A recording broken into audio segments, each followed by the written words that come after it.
Walk with me through the cellar door.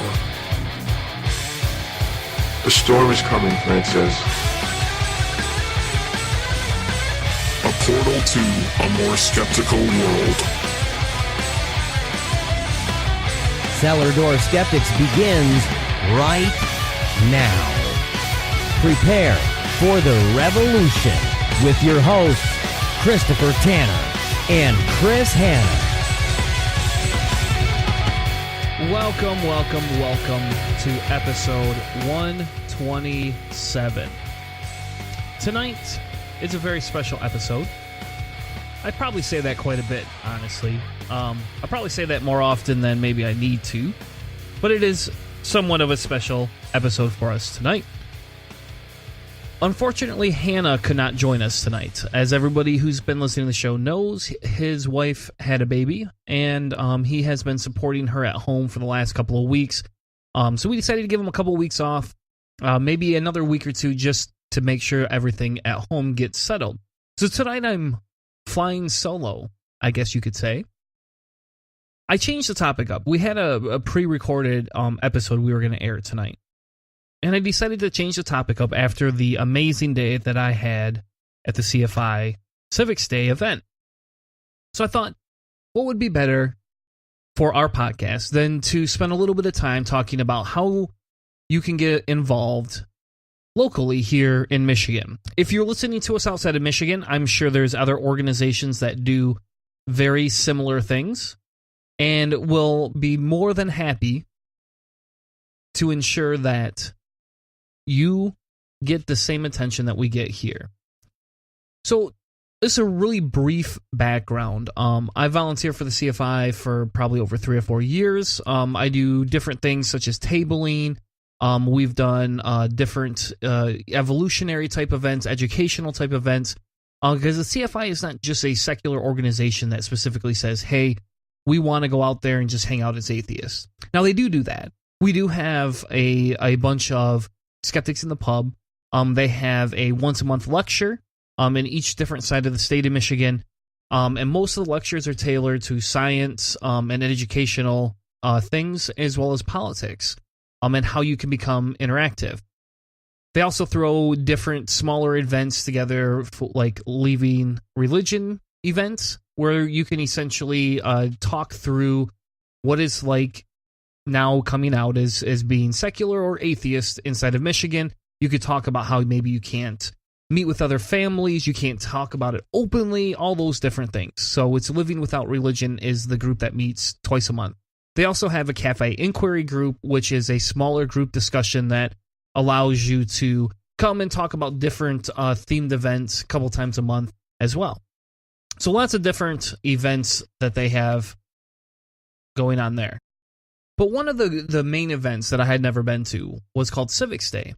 And I thought, well, after being there all day and doing what they always do, I thought it would be good to grab a glass of iced tea and sit down and talk to everybody about it. So Civics Day happens once every year, and this is solely ran by the CFI. And essentially, the goal of Civics Day is to ensure that we get to lobby or have conversations with Michigan legislators. Now, a lot of you are probably thinking, hey, really, I have to do this? I mean, why do I have to do this? And B, that just sounds really intimidating.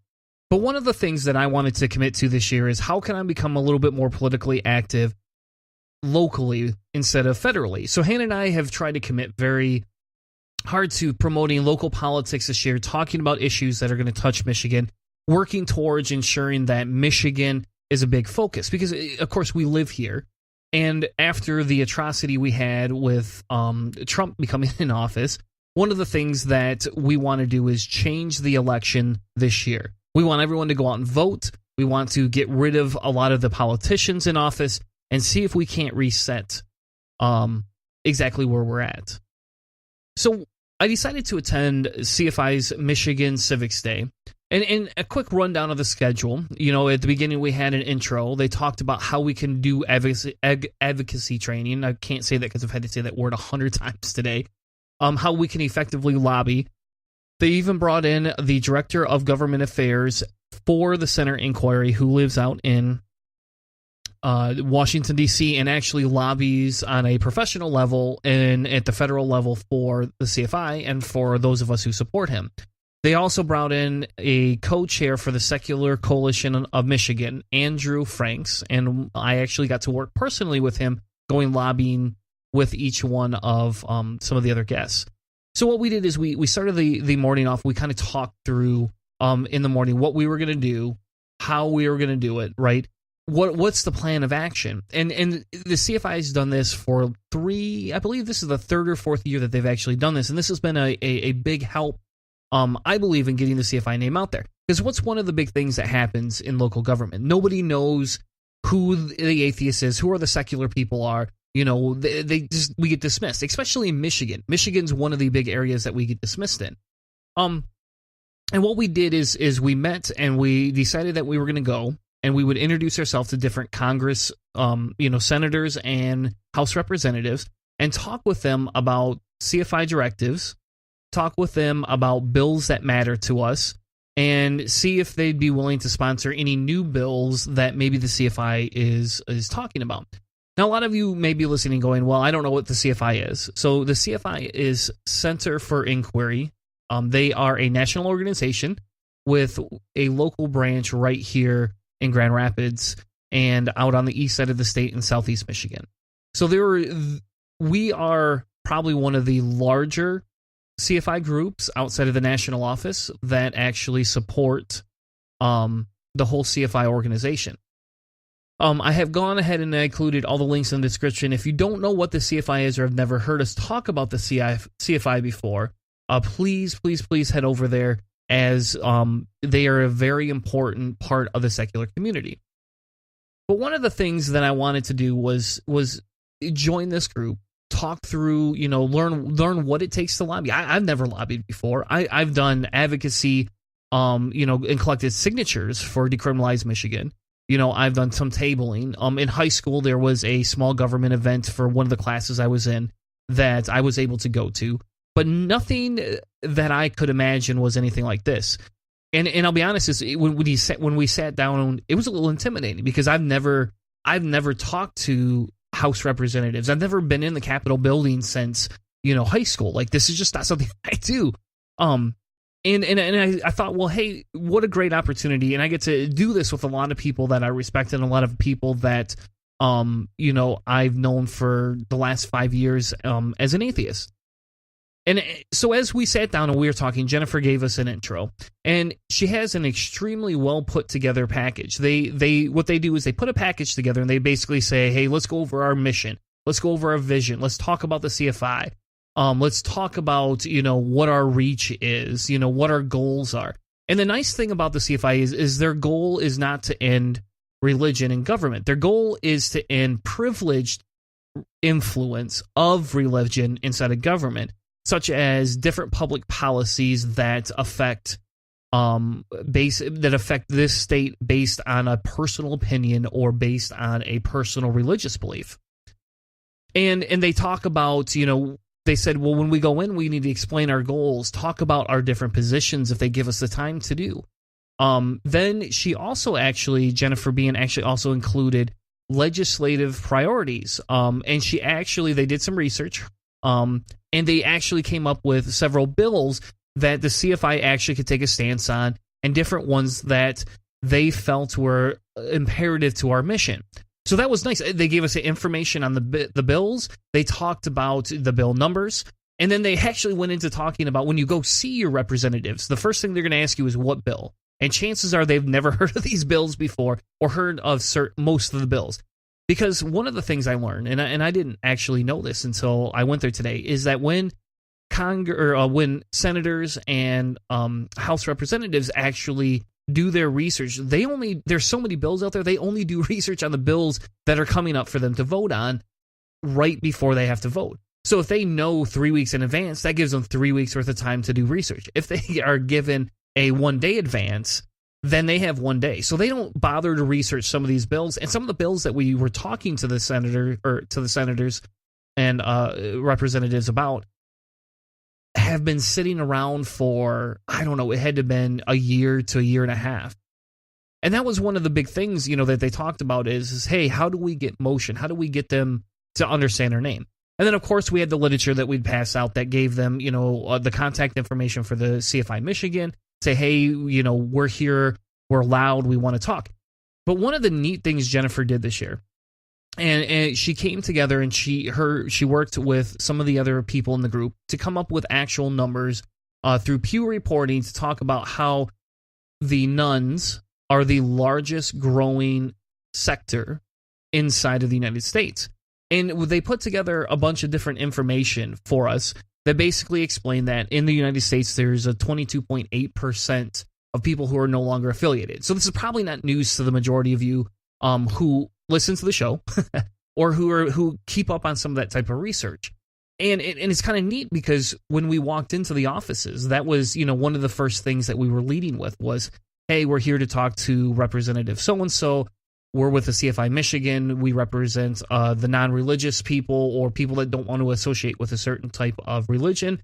Your constituents are, by the way, 22% or more identify this way. And what was neat is as soon as we said that, all of a sudden that got their attention. Now they might have thought, hey, maybe that statistic isn't, the greatest statistic or how do I know this is real? But we actually we had a piece of paper. So if they asked us, we could provide links to them for them to do the research themselves and to verify what we were talking about. So that kind of goes back to that skeptic thing, right? When we talk through the show and we do these different things, what do we want to do? Provide links for people so that they know and can see this. And they're just not taking us on our word.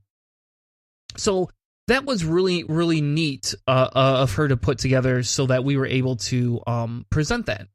They also had some packets, and we can get to those in a little bit too, about what you can do once, you leave the office. What do you do when you go home? How do you talk to your legislators? How do you go through different things that may be not important, but not something that you can express all in one day?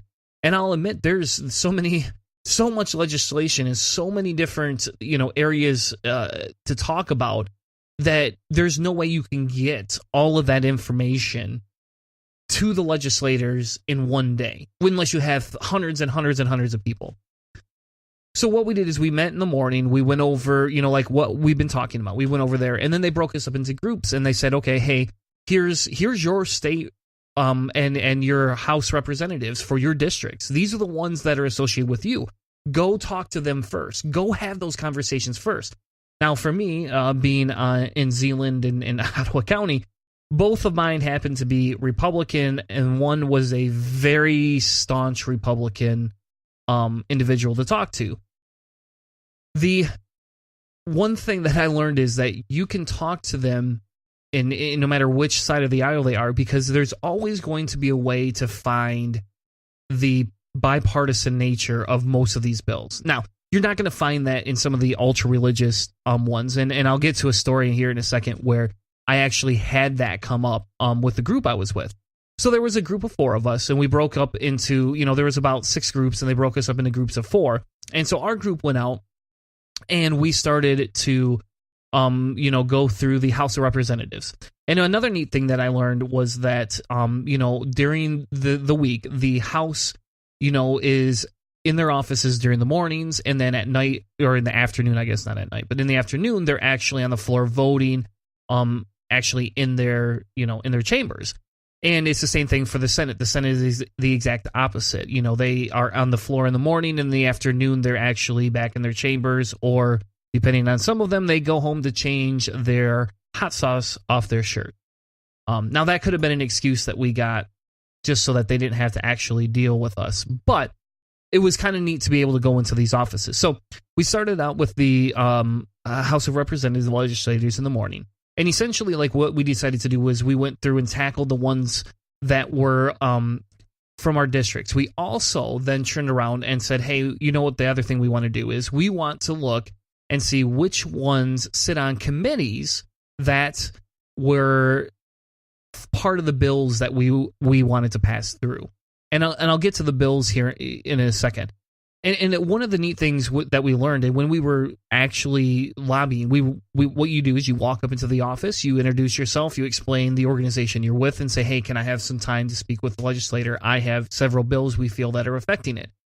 What we found out is the first one that our group went to, they go, we don't vote on any of these bills that you want to talk about. Like, thank you, we actually respect your opinions, but in fairness, this just we could go vote on these, but these aren't hot button issues, and we don't sit on these committees. So then they directed us to go to find the committee. So Andrew, actually, a great guy, he actually came up with the idea, hey, let's research which one of the representatives are associated with which of these bills, which of the committees of these bills are in, and let's actually just go meet them after we hit our local district ones. So that's what we did. So we spent about 10, 15 minutes and we did some research. We wrote it all out on paper, and we started to go and meet those representatives to say, hey, we actually have bills. The irony is, as soon as we walked in, they might want to dismiss us because they're like, CFI, Center for Inquiry. They're like, oh, you represent the nuns. We're kind of religious. And I would say 90% of the offices we walked into had crosses and God Bless America and I Love God or something to do with God or the Bible all over their walls. 90% of the offices we walked into. And one of the things, though, that when we started going in there, we said, well, hey, what about this bill? We know that you sit on a committee for this bill.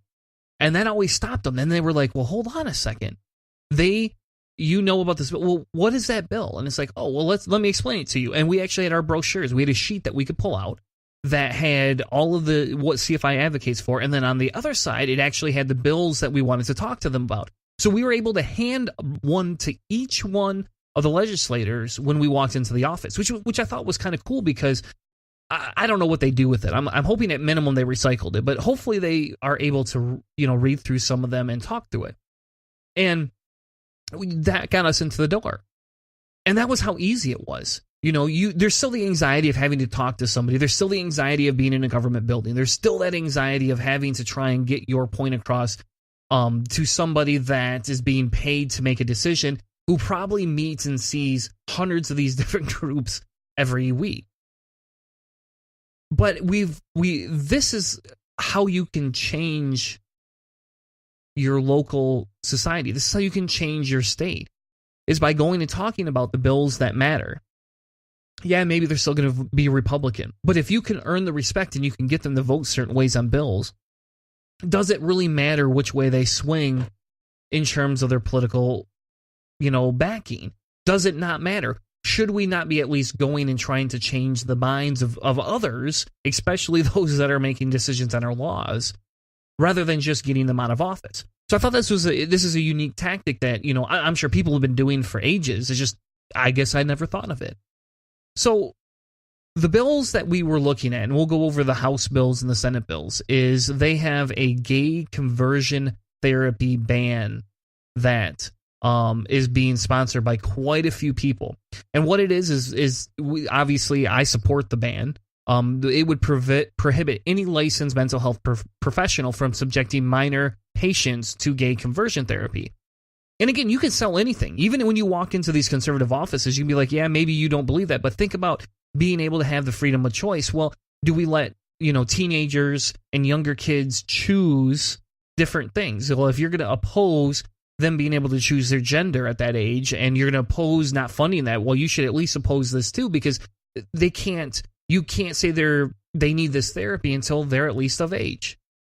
And you could take it and spin their position right around on the axis on them. We had one guy that, he basically said, well, I don't support this, banning this. Everybody should be able to make their own choices for their kids. And I said, okay, so you then believe that if the parents want to let their kids drink underage, that's okay. Well, no, I don't believe that.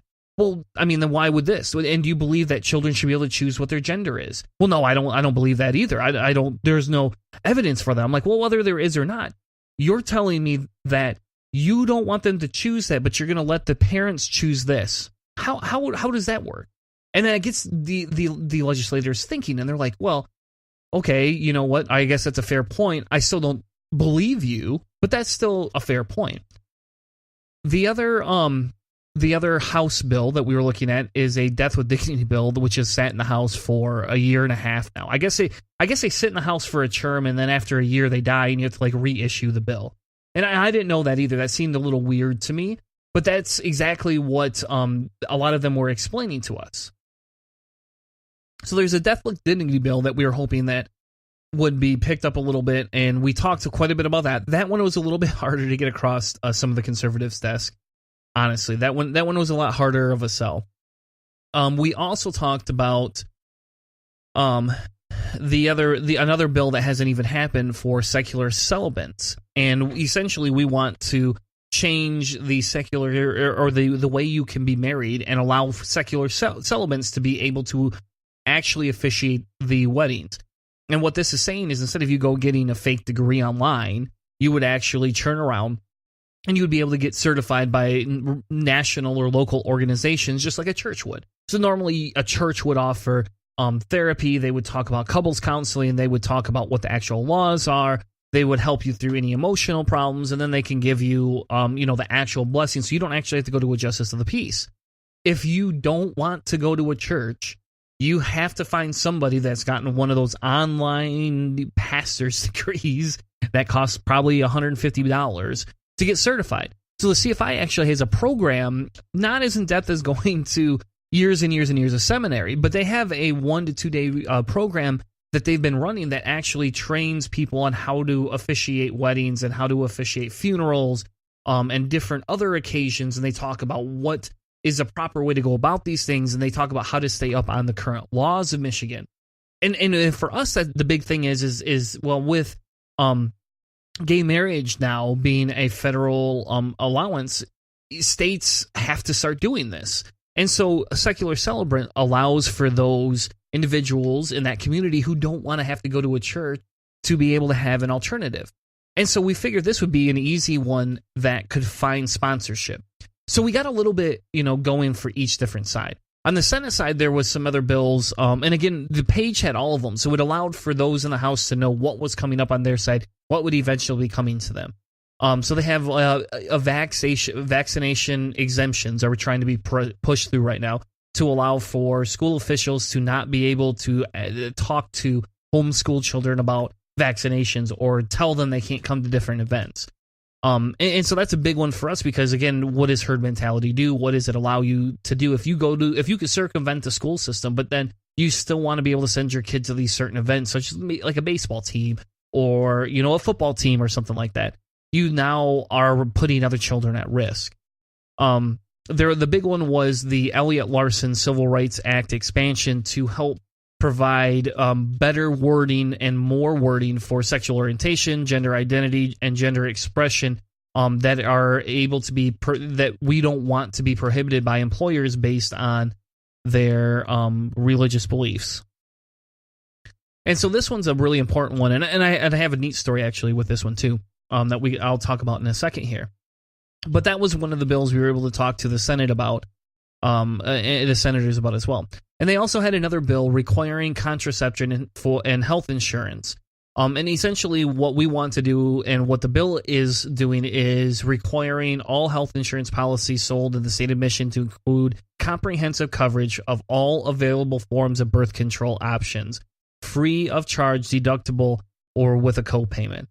And again, that's another one that can be spun essentially across the aisle. If you're pro-life, why would you not support something like this to help take away people's reasons to go get an abortion? I'm still not going to change and become a pro-life person. I'm still not going to dump my pro-choice stance. I'm still going to fight for pro-choice and not allow for people to ban abortions. But in this instance, we've seen abortions go down based on easy access to health care and contraceptives and birth control, and that if you could get this, and if it's free or extremely low cost, it allows for people to be able to utilize this, and people don't have as many unwanted pregnancies.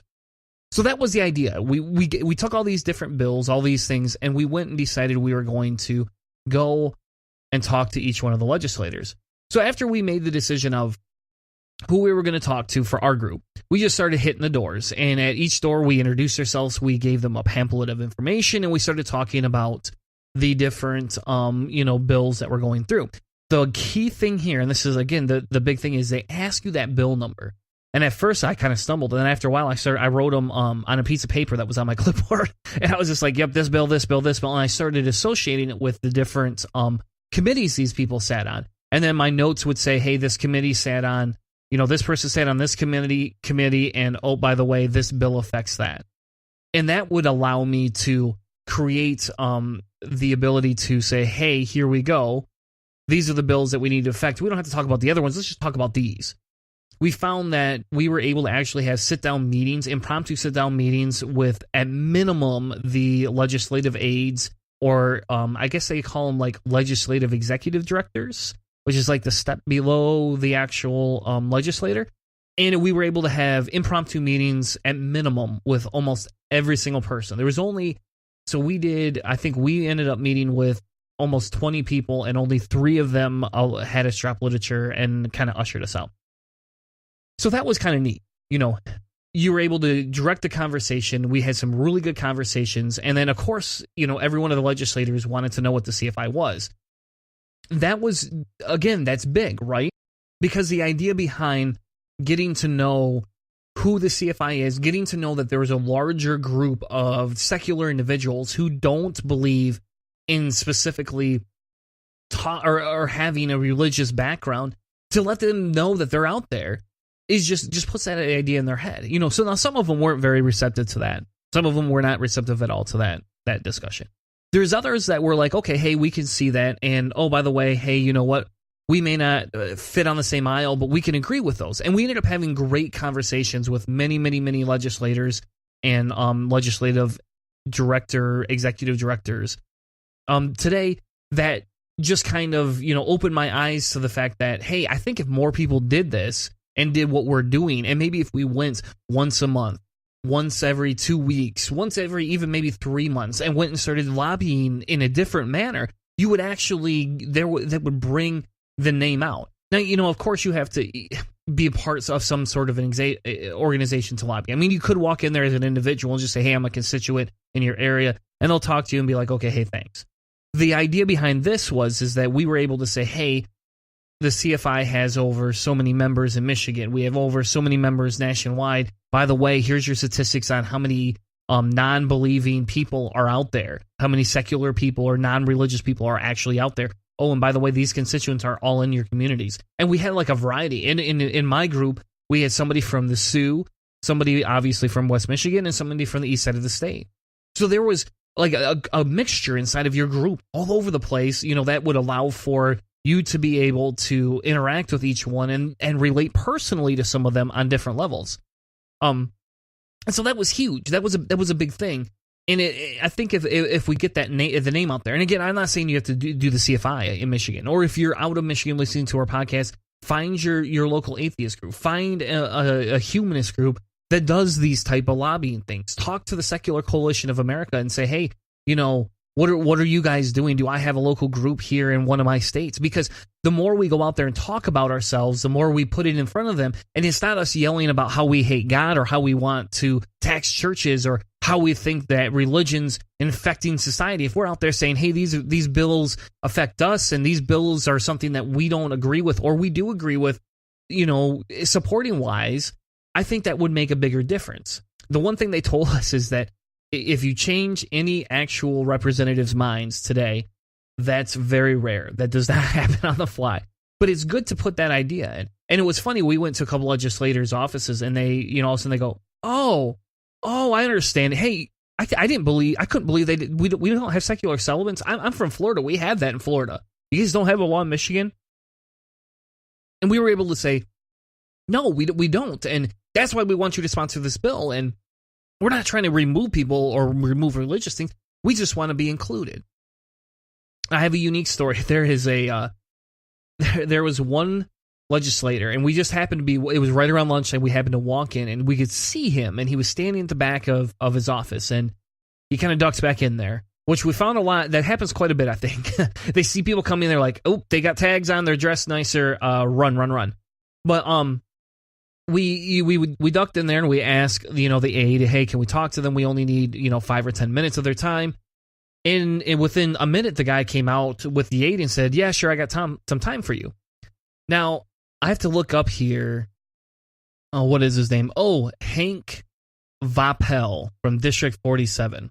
And we stopped in there, and he's like, yeah, come in, let's talk a little bit, And so we sat down and explained who the group was. And he immediately he interrupts us and he goes, yeah, you do know how the Constitution was founded, right? And we're just sitting here going, yeah, okay. And then we try to shift the conversation, back to the topic at hand. We're like, okay, well, we're actually from the CFI. There is a lot of people, maybe not in your district that you know of, but here these people are from, the Sioux. This individual's from Detroit area. I'm from Zeeland. We're from all these over Michigan, and you have secular constituents, I'm sure, that who just may not speak up.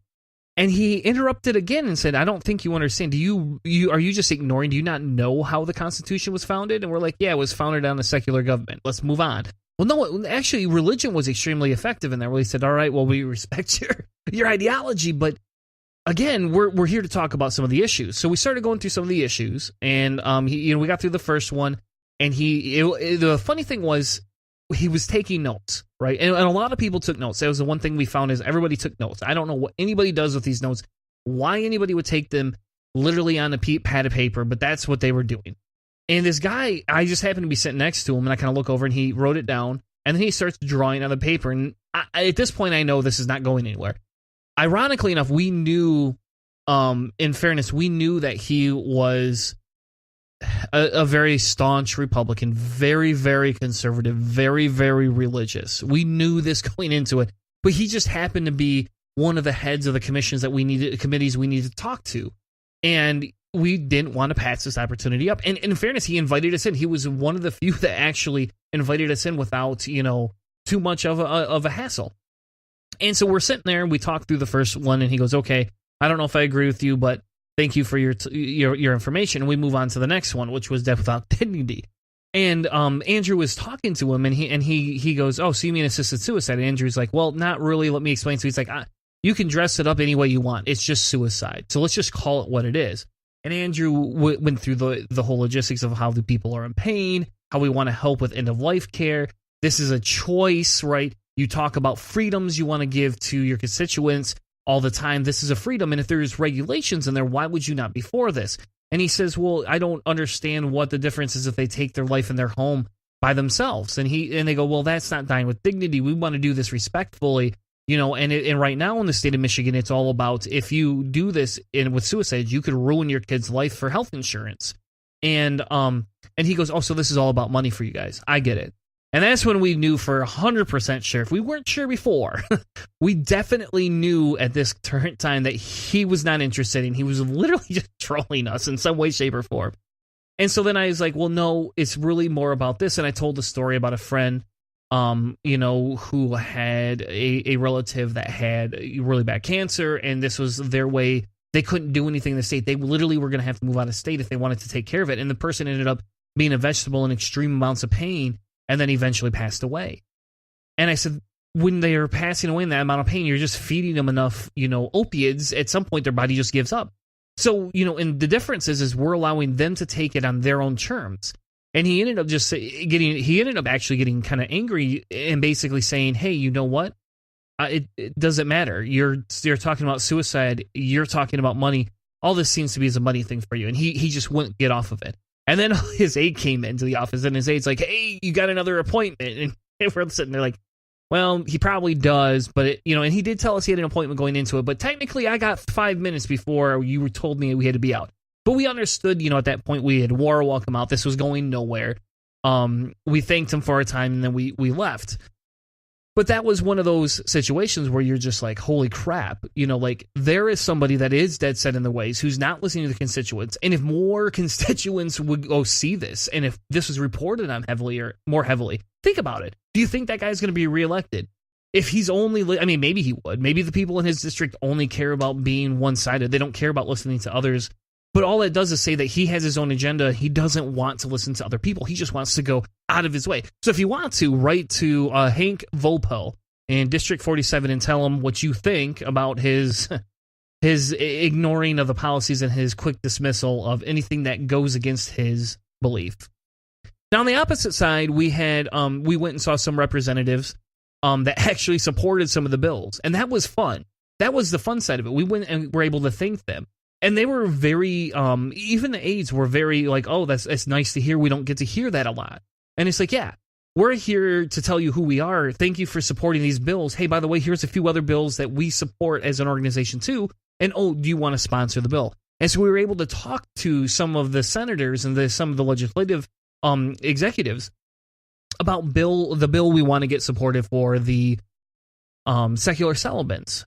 And we may, hopefully, maybe a couple of them will actually respond back. We've given out some of the CFI cards, and hopefully they'll be like, yes, I want to sponsor that. But that's the idea going into this, right? The idea is you get to go, you get to talk about what you want. You can work with an organization. You can help say, hey, this is a policy that's not happening. What are you going to do about it? Do you know you could support a lot of people, get bipartisanship that kind of, if you're a Democrat, that allows you to reach across the aisle a little bit, and you can spin it to whatever you need to do. Because we all know these people are masters of spin, no matter which way you look at it. So that was awesome. That was something I encourage everybody to do. Now they have, like I said, there's several sources and I can send these out to anybody. I believe they're on the CFI website, but there's different things that you can do to get involved and to stay up on different bills. And again, I've posted those links in the description. So the CFI has a way to actually notify you of bills that are associated specifically with different things that the CFI supports, both on a state and federal level. And you can actually go to their website, and the link's in the description, that'll talk about bills that actually affect us as a secular community. They also have a place where you can get updates on these bills, and they can send you notifications. There's another website called GovTrack, that allows you to actually track, again, the same way. There's an app called Vote Spotter, and that'll send you alerts and tell you how your representative is voting. You can actually see how you compare to other voting representatives or other constituents that are using the app as well. Now I don't know how many people use the app. I'm assuming if the app's still around, I've had it for a year and a half, that it's something that everybody's using. But again, that's another way for you to look at who are you associated with, who was voted for in your district, and how do they vote. Because when you go into their offices, and that's what I did, is I did research on each one of them, and I went through the last 50 bills or whatever, and it not in depth, but I went through the last 50 bills and was like, oh, this is where they support, this is what they support, this is how they voted, and watched their voting record. That way, if I got in front of them, I could challenge them. Hey, I didn't agree with you on this voting, on how you voted on this, and then I could go in and say, hey, these are the different things that you specifically we're talking, about, that you didn't do compared to your campaign promises. Or you did do them, but I disagree with them. And hey, by the way, if you became a little bit more neutral, you would be able to gather a little bit more of the support. And then, hey, by the way, you can get reelected. There is an actual website that I put in there, too, that allows you to search any of the bills. So at the end of the day, they had a tour. And I went ahead and went on the tour because I hadn't been on it in a long time. And I was a little sad because I missed the one for my daughter's for my daughter that she went on for a field trip this year. And I was walking through the building, and they were talking about all the history, and then they actually took you out to the floor, and you actually get to sit and listen to them. And they're going by at a crazy clip. It's just crazy how fast they're going through these bills. But I was able to take my phone out, grab this website called legislator.michigan.gov, and there's a link in there, and I threw the actual link in the description, but there's a link in there you can click on to search bills. And I would type the bill number in, and boom, it'd bring it up, and it tells you where it is, how often it's been ratified, what stage it's at. Is there a comparison House or Senate bill that matches this one, and where they're at with it. And that was really neat because I was able to keep up. 90% of the bills we listened to for the half hour we were there for were all financial ones, saying, hey, how do I put more money? And I'm assuming it's probably to go into their pockets, but I don't know. But those are some of the tools that are out there for people, right? Those are the tools that allow us to get involved locally in our government, that allows us to change how people see this non-religious community. It's not also about us yelling at people. I mean, if you've noticed the show, we don't do a lot of anti-Christian stuff on here anymore.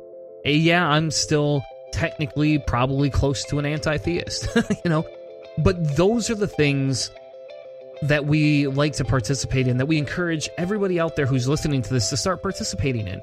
Get involved in local politics. How else are we going to change it? If we can change the local side of things and get rid of those that are supporting Donald Trump, we can then change when the next presidency comes around and find, hopefully we don't get stuck with another 4 years of Trump. We still got 2 more years, plus maybe the 4 years if he gets reelected.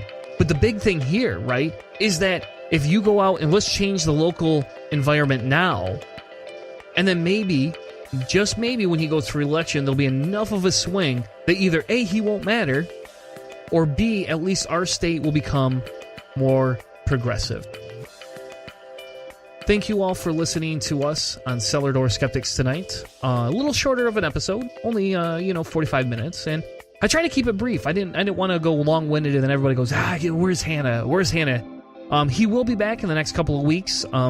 If you want to, you can check out his Facebook page, and you'll see all the wonderful baby pictures that he's been posting of his new daughter, Eloise. Thank you all for tuning in. We'll be back next week with another amazing episode of Cellar Door Skeptics. Good night, everyone.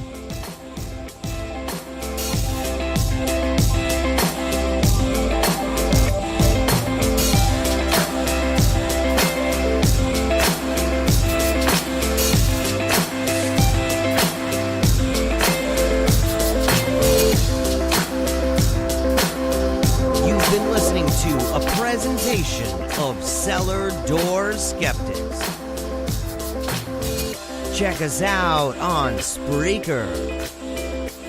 CellarDoorSkeptics.com.